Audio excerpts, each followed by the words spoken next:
But so we were going to talk about the EHRC stuff last week. Yes. We didn't get to it.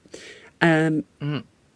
how, like, I'm not there at the moment, so I always look at what's happening in the UK, and obviously from my perspective, I go back to like if I were to ever visit, like what toilet would I use and stuff like that. But as people on the ground, like how does it feel there now? Is there just an atmosphere of like kind of fear? Like how does it feel?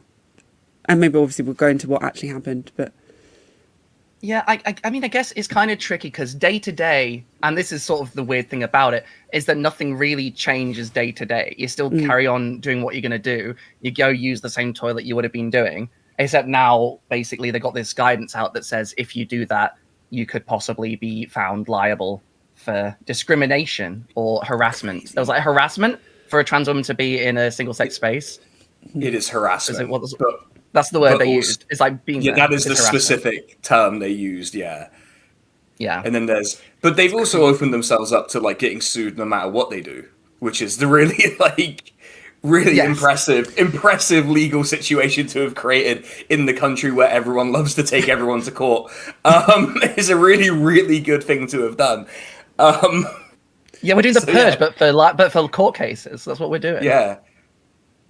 so Well, so let me, I might like not fully be understanding as well, but basically in this kind of updated trans explanation, it was meant to kind of clarify things, wasn't it, about the stuff that happened last year? And in my well, that's understanding, what they say. yeah, I was going to say it's Well, made yeah. it actually more confusing. So like if, in my understanding, if a trans person goes to anywhere that's considered a single sex space, it's the responsibility of the company or the business to like provide them either a space they can be where they're not disturbing other single sexes, which is terrible, or like you say, there's a chance if there's a TERF or someone transphobic in that space, they can basically call out that trans person and say that's a man in a dress, that kind of stereotypical issue, and then like But what happens? but Like I'm now so confused. you may not be able to also do that bit, which is also more confusing. So there's Yeah, certain they- bits where it's like Oh, you I didn't can't know that. ask someone if they're trans, but if you suspect if they have enough tranny vibes, then you can kick them out. But you better be right. Because then you'll get sued.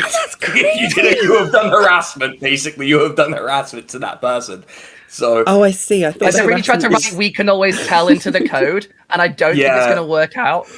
what we have constructed is the that's perfect wild. system where everyone can be harassed at any moment by anything. That is what we have now It's created also, in this it country. gives It's you a great like system. if you're going to harass, do it well. Make sure you've done Yeah. it to the point that You might you're as so well. right. Yeah. I should give the God. lowdown, I guess, like the brief history of this, right? So this is as this got EHRC, Equality and Human Rights Commission, which is like some boondoggle that was the new Labour area created, which basically has this like side thing that occasionally tells people how to navigate human rights stuff, and in practice is just full of the most evil twats on earth, whose whole job is to make life more difficult for everyone. It didn't used to be, but this is post Liz Truss, EHRC. But this is all as a result of the For Women Scotland court case, which got taken to the UK Supreme Court, which isn't like the US Supreme Court. It's like a different thing. Also, I think it's also a Blair era holdover. The UK Supreme Court. Kind of late Brown and then done Yeah. by Cameron is how that worked. Yeah. Yeah, to be like more American-ish. But yeah, so they got so basically they ruled that the Equality Act in 2010, which was one of the better things that Labour ever did in that era, basically said that like when they were talking about like women's protections, they meant biological women. So like if you know all that means. Now some of the people that are involved in making that law back in the day said that's absolutely not what we meant. And also, this completely contradicts. Also, it's enhanced what they meant. Yes, They said it yes. in Parliament.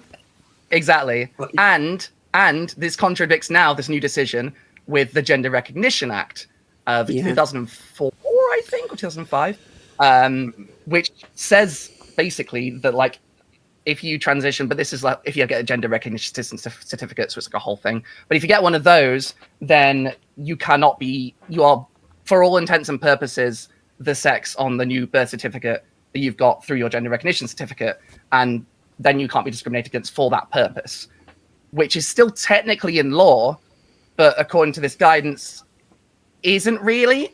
And if you claim that you're not protected as if you're trans as a woman, just definitionally, then that contradicts the Gender Recognition Act, and they just decided we don't care about that. So we had this version of the guidance before, I believe last year, and then and everyone reacted, why the fuck would you do a bathroom ban?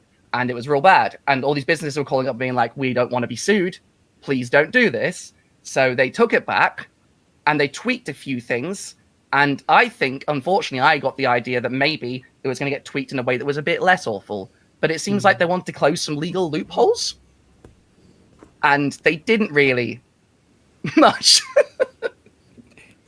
It is 95% the same text. Like, it is basically the same thing. It's really weird to try and clarify the thing that was meant to provide clarity but didn't. And then to somehow make it less clear is really like the purest distillation of like an arm's length government organization in Britain trying to do anything. It's just the perfect example of it. And perhaps why we shouldn't have an EHRC or even a Supreme Court, a thing that we made the fuck up and can abolish at any second. Worryingly recently we made it the fuck up as well. Like, there's one Supreme Court, it's Parliament, they can abolish this fake one. They should get on with that. That's what I do if I had a majority of 150 or whatever the fuck it is Keir Starmer's squatting on at the moment. Yeah, like imagine a party had that large majority and they could just do whatever they want, you know? Yeah, imagine a system where there's no written constitution and the only rule is if you have a majority in one of the two houses, you can do whatever you want. And you still do nothing about anything.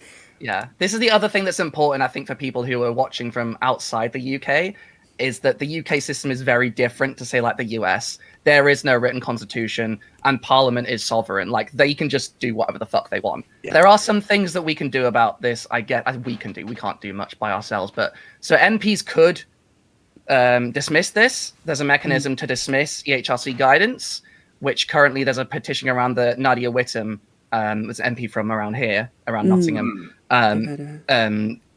proposed to dismiss this. It's got like 50 signatures. I think it needs a lot more than that. Yeah, that's not a lot. Yeah. It kind of depends because it's an early day motion. Early day motions usually only get like 10 signatures anyway. So for it to get 56 means that there's a pretty big depth of feeling in Parliament about it, which will probably... Because I was trying to work out earlier how many signatures they would need to actually send it back.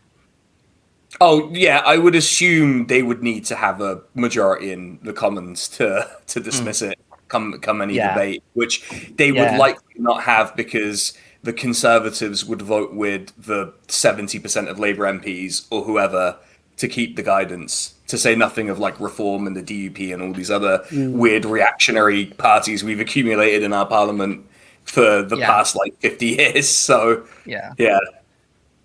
And the other thing we can do, of course, you can what people are proposing is that you amend the Equality Act 2010 to be super, super, super clear. Like, no, we definitely meant trans women as well and trans men as well. Well, that would be like that would be the ideal. That is the best way. Yeah, I mean, it feels like living in a utopian ideal to even suggest that, but like if it would be as simple as to just write into this like, no, women includes trans women, men includes trans men, and you know, etc. But like I believe this is the Greens proposal, but they're also not in government, so they also have 5 out of 650 MPs, which makes it a bit of a challenge in the Commons. So and I will say also that the unions, thank God, are actually really strongly against this.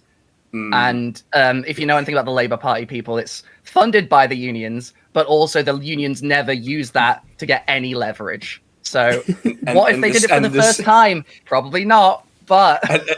And the second any trade union leader does threaten to use that leverage, immediately the press go ballistic at them and start digging up all sorts of stuff. So, just something to be aware of if you are a trade union leader watching it. If for some reason a general secretary of a trade union is watching this, just be careful.